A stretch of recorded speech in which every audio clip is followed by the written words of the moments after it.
တခါတလေမိတ်ဆွေဟာကိုလိုချင်တဲ့အရာတစ်ခုကိုအရင်လိုချင်နေပါလျက်နဲ့ဘာကြောင့်မရသေးတာလဲဆိုတာသိပါသလားအခွင့်အရေးမရှိလို့လားကံမကောင်းလို့လားကို့မှာအရေးအချင်းမရှိလို့လားတကယ်တော့အဲ့ဒီအရာတွေထက်ပိုအရေးကြီးတာတစ်ခုရှိပါတယ်ကိုတကယ်လိုချင်သလားဆိုတာပါလိုချင်တယ်ဆိုတာနဲ့တကယ်လိုချင်တယ်ဆိုတာမတူပါဘူးရရင်ကောင်းမယ်ဆိုတာကစံထားမဟုတ်ပါဘူးမရမချင်းစူးစမ်းမယ်မဖြစ်မချင်းမရက်ဘူးဆိုတဲ့စိတ်ကသာကိုဘဝကိုရွှေ့ပေးနိုင်တဲ့စံတာပါမိတ်ဆွေတို့ရေဒီနေ့စုဖော်ယူကပြောချင်တာကစံနာမှာစွမ်းအားရှိတယ်ဆိုတဲ့အကြောင်းပါစံနာတစ်ခုကိုရင်ထဲမှာရှင်းရှင်းလင်းလင်းပြင်းပြင်းထန်ထန်ထားနိုင်ပြီဆိုရင်အဲ့ဒီစံနာကကို့အတွေးကိုပြောင်းစေတယ်အတွေးကကို့လုပ်ရက်ကိုပြောင်းစေတယ်လုပ်ရက်ကကို့အလေးအကျင့်ကိုပြောင်းစေတယ်အလေးအကျင့်ကကို့ဘဝရလဒ်ကိုပြောင်းစေပါတယ်ရှင်ဒါကြောင့်အောင်မြင်မှုရဲ့အစကပက်ဆံမဟုတ်ပါဘူးအဆက်အသွယ်တွေကံကောင်းခြင်းတွေလည်းမဟုတ်ပါဘူးကိုဘာဖြစ်ချင်လဲဆိုတာကိုရှင်းရှင်းလင်းလင်းသိတဲ့စံနှံကနေစတင်တာပါမိတ်ဆွေဒီဗီဒီယိုကိုဘာကြောင့်ဆက်နားထောင်နေတာလဲဆိုရင်အခုဒီအချိန်မှာမိတ်ဆွေကစုဖော်ယူရဲ့ဒီဗီဒီယိုကိုနားထောင်နေတယ်ဆိုတာလည်းအကြောင်းမဲ့မဟုတ်ပါဘူးတကယ်တော့အရေးမရအဖက်မရပုံမြင်တွေဇလန်းတွေရဲစရာတွေကပို့ပြီးတော့စိတ်ဝင်စားဖို့ကောင်းပါတယ်ကြည့်ရတာလည်းပြင်းစရာမကောင်းသလိုနားထောင်ရတာလည်းအရသာရှိပါတယ်လူတွေလည်းပိုကြိုက်ကြပါတယ်ဒါပေမဲ့မိတ်ဆွေစိတ်ထဲမှာတခုခုသိနေပါတယ်ငါဘဝအတွက်တခုခုရစေမဲ့အရာကိုနားထောင်ခြင်းနဲ့ဆိုတဲ့ဆန္ဒလေးရှိနေလို့သာသူ့ရဲ့ဒီဗီဒီယိုကိုကြော်မသွားဘဲနဲ့ဆက်နားထောင်နေတာပါစုဖော်ယူကစကားအခွန်းတရာပြောသွားလို့မိတ်ဆွေကအခွန်းတရာလုံးမှတ်မိစရာမလိုပါဘူးတခွန်းပဲမှတ်မိပါစေအဲ့ဒီတခွန်းကမိတ်ဆွေရဲ့ဘဝမှာအသုံးဝင်သွားရင်ဒီဗီဒီယိုရဲ့အတိတ်ဘယ်ကပြည့်စုံပါပြီရှင်စာပေလေးလာနေတဲ့မိတ်ဆွေတချို့ဆိုဒီနေ့ပြောမယ့်အကြောင်းအရာတွေကိုသိပြီးသားဖြစ်နိုင်ပါတယ်ဒါပေမဲ့သိတာနဲ့လုပ်တာကမတူပါဘူးတခါတလေလူတစ်ယောက်ဟာသိပြီးသားအရာကိုမေ့သွားတတ်ပါတယ်သိပေမဲ့မလုပ်ဖြစ်ဘူးလုပ်မယ်လို့ဆုံးဖြတ်ထားပေမဲ့နောက်နေ့ရွှေ့သွားပါတယ်အဲ့ဒီအချိန်မှာသတိပေးစကားတစ်ခွန်းကလိုအပ်လာပါတယ်စုဖော်ယူရဲ့ဗီဒီယိုတစ်ခုကမိတ်ဆွေဘဝကိုချက်ချင်းမပြောင်းနိုင်ရင်တော့မိတ်ဆွေစိတ်ထဲမှာမိနေတဲ့အရာတစ်ခုကိုပြန်သတိရစေနိုင်ပါတယ်အဲ့ဒါလဲစုအတွက်တင်ဆက်ရကြိုးနှက်ပါတယ်ရှင်ဒီတော့ဆန္ဒဆိုတာလိုချင်တယ်လို့ပြောရုံနဲ့မပြီးပါဘူးဆန္ဒဆိုတာကိုယ်စိတ်ကိုလမ်းတစ်ခုတည်းပေါ်မှာအာရုံစိုက်စေတဲ့စွမ်းအားတစ်ခုပါဥပမာလူတစ်ယောက်ကငါအင်္ဂလိပ်စကားကျွမ်းကျင်ချင်တယ်လို့ပြောပါတယ်ဒါပေမဲ့တစ်နေ့ကို9မိနစ်တောင်မလေ့လာဘူးအဲ့ဒါကဆန္ဒရှိတာမဟုတ်ပါဘူးဆန္ဒရှိတယ်လို့ထင်နေတာပါနောက်တစ်ယောက်ကတော့ငါအင်္ဂလိပ်စကားပြောတတ်ရမယ်ဆိုပြီးတော့တစ်နေ့ကိုစကားလုံး10လုံးလေ့လာတယ်ဗီဒီယိုတစ်ခုကြည့်တယ်စကားပြောလေ့ကျင့်တယ်မှားရင်ပြင်တယ်1လ2လ6လတစ်နှစ်သူ့ရဲ့ဆန္ဒကလောက်ရဖြစ်လာတဲ့အတွက်နောက်ဆုံးမှာရလက်ဖြစ်လာပါတယ်ဒါကြောင့်ဆန္ဒကစတင်ပေးပါတယ်လောက်ရကတော့ဆန္ဒကိုအကောင့်ထဲဖော်ပေးပါတယ်နမူနာလေးနဲ့ပြောရမယ်ဆိုရင်တစ်ခါကရွာလေးတစ်ရွာမှာညဘက်အရင်မှောင်တက်ပါတယ်ရွာထဲကဒီရွာလူကြီးလူငယ်လေးပေါ့နော်ရွာလူကြီးလူငယ်လေးတယောက်ကတနေ့ကျရင်ဒီရွာမှာညဘက်လဲလူတွေလမ်းလျှောက်လို့ရအောင်မီးရောင်ရှိရမယ်လို့ဆန္ဒရှိပါတယ်လူတွေကရေကြပါတယ်မင်းကဘာလုံးနိုင်မှလဲပိတ်ဆံလည်းမရှိဘူးမိတိုင်နေတက်ဖို့ဘလောက်ကုန်မလဲသိလားသူကဘာမှမပြောပါဘူးသူ့ရဲ့ဒီတငယ်ချင်းတခြားရွာကဒီဥမာရွာဥက္ခရပေါ့နော်တခြားရွာကဥက္ခရတွေကသူ့ကိုမဖြစ်နိုင်ဘူးလို့ပြောပေမဲ့သူကသူ့ရွာအတွက်သူလှုပ်ဖေးခြင်းနဲ့ဆန္ဒဖြစ်ကိုဖြစ်ရမယ်ဆိုတဲ့ဆန္ဒပြင်းပြလာပါတယ်အဲ့ဒါကြောင့်တခြားသူ့ရဲ့ဒီတငယ်ချင်းတခြားဥက္ခရတွေကသူ့ကိုပြောတဲ့ဟာကိုသူဘာမှပြန်မပြောပါဘူးပထမဆုံးသူလုံနိုင်တာကနေပြီးတော့စတင်ပါတယ်အိမ်တအိမ်မှာမီးတစ်လုံးနောက်တစ်အိမ်မှာမီးတစ်လုံးသူ့အလုပ်ကမီးတိုင်တက်တာမဟုတ်ပါဘူးလူတွေကိုသူ့ဆန္ဒနဲ့ပါဝင်လာအောင်သူကစီးယုံတာပါတဖြည်းဖြည်းနဲ့လူတွေကပါဝင်လာပါတယ်တယောက်ကမီးလှူတယ်နောက်တစ်ယောက်ကကြိုးလှူတယ်တယောက်ကလှုပ်အားပေးတယ်စသဖြင့်ပေါ့နော်အချိန်တစ်ခုကြာတဲ့အခါမှာရွာလမ်းမှာမီးရောင်တွေထွန်းလာပါတယ်အစကတော့သူ့မှာရှိတာကဘာမှမဟုတ်ပါဘူးဒီရွာကိုအလင်းရောင်ရှိစေခြင်းနဲ့ဆိုတဲ့ဆန္ဒတစ်ခုပဲရှိခဲ့တာပါဒါပေမဲ့ဆန္ဒတစ်ခုကလောက်ရက်ဖြစ်လာတဲ့အခါမှာလောက်ရက်ကလူတွေကိုလှုံ့ဆော်ပေးပါတယ်လူတွေကအခွင့်အရေးတွေဖန်တီးပေးပါတယ်အခွင့်အရေးတွေကနေပြီးတော့နောက်ဆုံးမှာရလက်ဖြစ်လာပါတယ်ဒီလိုလုပ်ဖို့သူကစ조사မကြည့်ပဲနဲ့တခြားသူတွေကမရနိုင်ဘူးလို့ဝေဖန်တာကိုသူကသူ့ရွာတွေကလူတွေကိုရရင်ရတယ်လို့မျိုးသူစီယုံပေးတယ်ဒီကိုယ့်ရဲ့ရက်ရွာမီးရပြီဆိုလို့ရှိရင် ဒီမြေစည်းတွေပါတက်ပြီးတော့ပို့ပြီးတော့ငါတို့စီးပွားရေးတွေဖွံ့ဖြိုးနိုင်တယ်စသဖြင့်ခဏလေးပဲတောင့်ခံရအောင်ဆိုပြီးတော့အဲ့လိုမျိုးသူကအဲ့ဒီကနေစတယ်ပေါ့နော်အဓိကလူတွေရဲ့စန္ဒာလေးတွေကိုရအောင်သူဖြစ်အောင်လုပ်ပြီးတော့အဲ့ဒီကနေသူစတင်တာပေါ့နော်နောက်ဆုံးမှာအောင်မြင်တဲ့ရလဒ်ကြီးတစ်ခုဖြစ်သွားခဲ့တယ်ပေါ့နော်နောက်တစ်ခုကကြတော့တကယ်လိုချင်တဲ့လူတယောက်ကိုကကြည့်ရပါမယ်သူကအခွင့်အရေးကိုထိုင်ဆောင်မနေပါဘူးရှာပါတယ်မေးပါတယ်လေးလာပါတယ်မှားရင်ပြင်ပါတယ်တကားပိတ်နေရင်နောက်တကားကိုရှာပါတယ်လမ်းပြောင်းနေရင်လမ်းပြန်ရှာပါတယ်ဘာကြောင့်လဲဆိုတော့သူ့ရဲ့စိတ်ထဲမှာငါရရမယ်ဆိုတဲ့ဒီစန္ဒကြီးကပေါ့နော်ပြင်းပြနေလို့ပါဒါကြောင့်စန္ဒကပေါ့နော်အံ့ဖွယ်အရာတခုတော့မဟုတ်ပါဘူးစန္ဒကတော့ကိုအံ့ဖွယ်အရာတွေလုံးနိုင်အောင်တွန်းပို့ပေးတဲ့စွမ်းအားတစ်ခုပဲဖြစ်ပါတယ်နောက်တစ်ခုကပေါ့နော်ဒီစကားနှစ်ခွန်းပေါ့နော်စကားနှစ်ခွန်းရှိပါတယ်ရရင်ကောင်းမယ်နဲ့ရအောင်လုပ်မယ်ဆိုတဲ့ဒီစကားကမတူပါဘူးရရင်ကောင်းမယ်ဆိုတဲ့လူကအခြေအနေကိုစောင့်ပါတယ်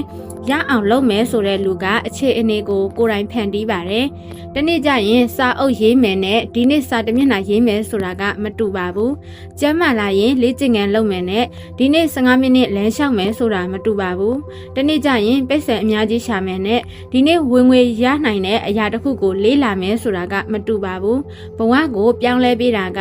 ဆန္ဒရဲ့အရွယ်အစားတွေမဟုတ်ပါဘူးဆန္ဒနောက်ကလိုက်လာတဲ့နေ့စဉ်လုပ်ရက်တွေပဲဖြစ်ပါတယ်မိတ်ဆွေရဲ့ဘဝမှာလည်းအရန်လိုချင်နေတဲ့အရာတစ်ခုရှိတယ်ဆိုရင်အခုဒီဗီဒီယိုလေးပြီးသွားတဲ့အချိန်မှာစာရွက်တစ်ရက်လေးယူပြီးတော့ရေးကြည့်ပါငါဘာဖြစ်ချင်တာလဲနောက်တစ်ခုကဘာကြောင့်ဖြစ်ချင်တာလဲနောက်တစ်ခုကဒီနေ့ငါဘာလုပ်နိုင်လဲဒီသုံးခုကိုပေါ့နော်ချရေးကြည့်ပါဖြည့်ကြည့်ပါဆန္ဒကိုမရှင်းမလင်းမထားပါနဲ့ပေါ့နော်အောင်မြင်ခြင်းနဲ့ဆိုတာထက်ဘယ်အရာမှာအောင်မြင်ခြင်းတာလဲဆိုတာသိရပါမယ်ပိုက်ဆံချမ်းသာခြင်းနဲ့ဆိုတာထက်ဘလို့အလုပ်ကနေပြီးတော့ဝင်ငွေတိုးခြင်းတာလဲဆိုတာကိုသိရပါမယ်ဘဝကောင်းခြင်းနဲ့ဆိုတာထက်ဘဝရဲ့ဘယ်အပိုင်းကိုပြောင်းခြင်းတာလဲဆိုတာသိရပါမယ်ရှင်းလင်းတဲ့ဆန္ဒကရှင်းလင်းတဲ့လမ်းကိုဖန်တီးပေးပါတယ်နောက်တစ်ခုကတောင်တလုံးကိုတက်မဲ့လူနှစ်ယောက်လို့စဉ်းစားကြည့်ပါပထမလူကတောင်ထိပ်ရောက်ရင်အရန်ကောင်းမှာပဲလို့ပြောပြီးတော့ထိုင်နေတယ်ဒုတိယလူကငါတောင်ထိပ်ရောက်ရမယ်လို့ပြောပြီးတော့ခြေလမ်းတစ်လမ်းစတင်တယ်လမ်းမှာပင်မဲနဲ့ခြေထောက်နာတယ်မိုးရွာတယ်လမ်းပြောက်တယ်စသဖြင့်ဒါပေမဲ့သူ့ရဲ့စိတ်ထဲမှာတောင်ထိပ်ရဲ့ပုံရိပ်ပဲရှိနေပါတယ်ဒါကြောင့်သူခြေလမ်းတွေကိုဆက်လန်းနေတာပါနောက်ဆုံးမှာတော့ဘသူကတောင်ထိပ်ကိုရောက်နိုင်မလဲ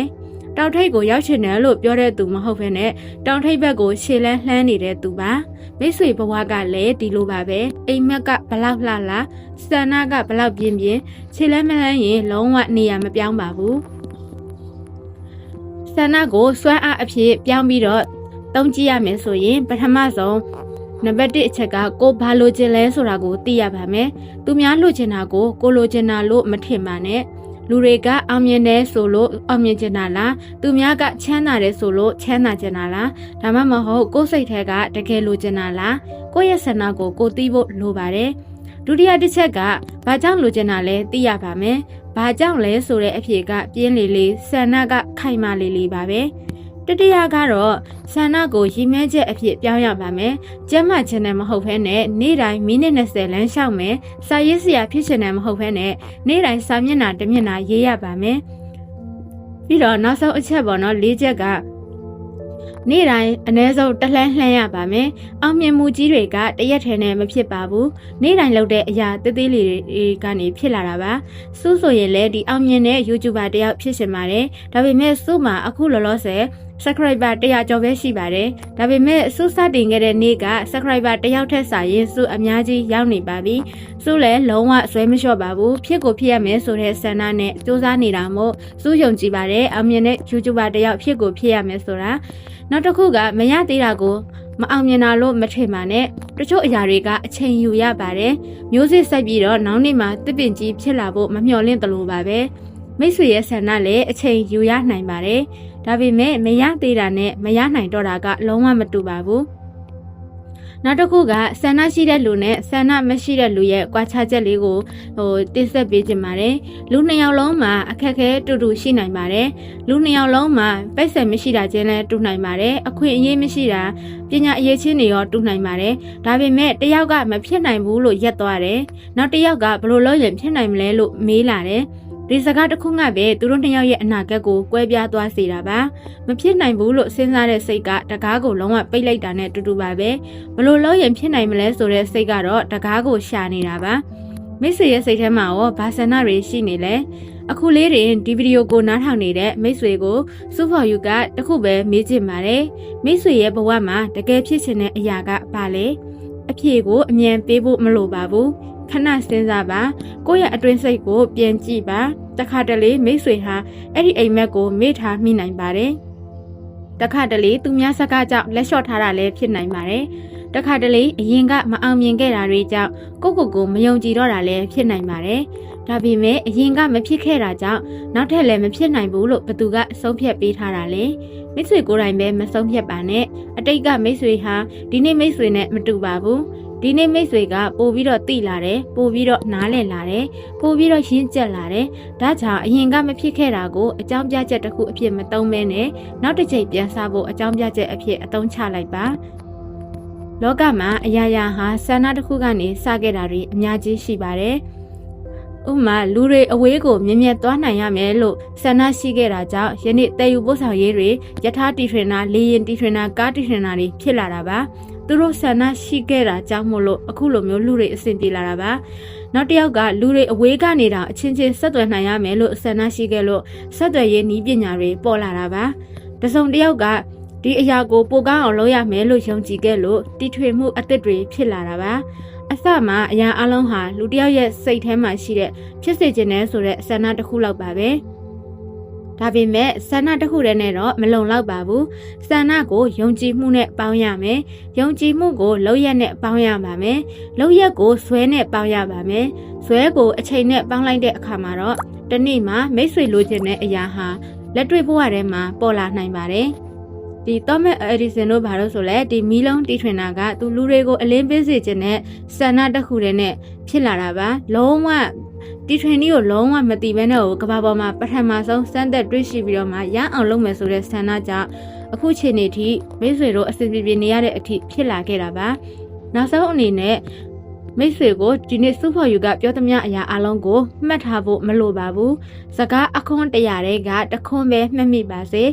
လိုချင်ယုံနဲ့မရဘူးရအောင်လုပ်မယ်ဆိုတဲ့ဆန္ဒနဲ့လုပ်ရက်လိုပါတယ်ဆိုတဲ့ဒီစကားလေးတစ်ခွန်းကိုပဲယူသွားဖို့အကြံပြုပါတယ်အိမ်မက်ရှိရင်မရှက်ပါနဲ့ကြီးမားတဲ့အိမ်မက်ဆိုပြီးတော့လည်းမကြောက်ပါနဲ့ကိုယ့်ရဲ့အခြေအနေကမလုံလောက်သေးဘူးဆိုပြီးတော့လည်းမစွန့်လွတ်ပါနဲ့ဒီနေ့မှာကိုလုံနိုင်တာတစ်ခုရှိရင်အဲ့ဒီတစ်ခုကိုစလုပ်ပါတလှမ်းပဲလှမ်းနိုင်ရင်တလှမ်းပဲလှမ်းပါတနေ့ကို100%ပဲ100%ပဲတိုးတက်နိုင်ရင်100%တိုးတက်ပါအရေးကြီးတာကရက်မနေဘူးပါပဲတနေ့မှာမိတ်ဆွေပြန်လှည့်ကြည့်တဲ့အခါအဲ့ဒီတုန်းကသာငါစခဲ့ရင်လို့နှောင်တရမယ့်အစားအဲ့ဒီနေ့ကငါမစွန့်လွတ်ခဲ့လို့ဒီနေ့ဒီနေရာကိုရောက်လာတာလို့ကိုပြောနိုင်ပါစေ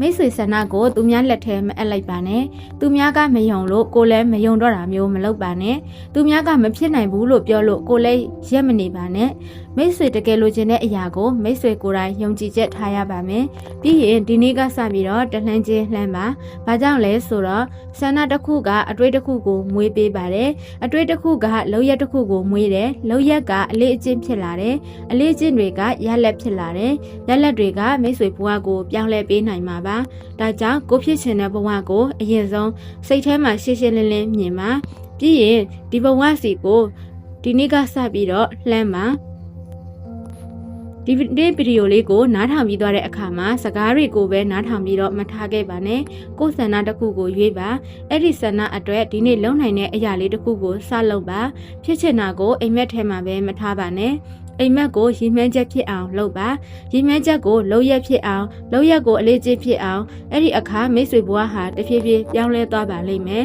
ဒီနေ့စုဖော်ယူကိုအချိန်ပေးပြီးတော့နားထောင်ပေးခဲ့တဲ့မိတ်ဆွေတိုင်းကိုကျေးဇူးတင်ပါတယ်ဒီဗီဒီယိုတွေကစကားတစ်ခွန်းလောက်ပဲဖြစ်ဖြစ်မိတ်ဆွေဘဝအတွက်အသုံးဝင်ခဲ့တယ်ဆိုရင်မိတ်ဆွေလိုအပ်နေတဲ့သူတယောက်ကိုလည်းဒီဗီဒီယိုလေးကိုမျှဝေပေးလိုက်ပါနော်နောက်ထပ်ဘဝအတွက်အင်အားတစ်ခုဖြစ်စေမဲ့အကြောင်းအရာကောင်းလေးတွေနဲ့ပြန်တွေ့ကြမယ်နော်စုဖော်ယူကမိတ်ဆွေဘဝအတွက်အားတစ်ခုဖြစ်စေခြင်းနဲ့နေရာပါမိတ်ဆွေရဲ့ဆန္ဒတွေအိမ်မက်အဖြစ်ပဲမကြံခဲ့ပဲနဲ့တနေ့နေ့မှာလက်တွေ့ဘဝထဲမှာအကောင့်ထဲပေါ်နိုင်ပါစေဆွေရဲ့ဒီအကောင့်လေးကိုလည်း subscribe လုပ်ခဲ့ဖို့မမေ့ပါနဲ့နော်ပြီးတော့မိတ်ဆွေရဲ့ဖြစ်ချင်တဲ့ဆန္ဒလေးတွေကိုလည်း comment box မှာချရေးခဲ့လို့ရပါတယ်ရှင်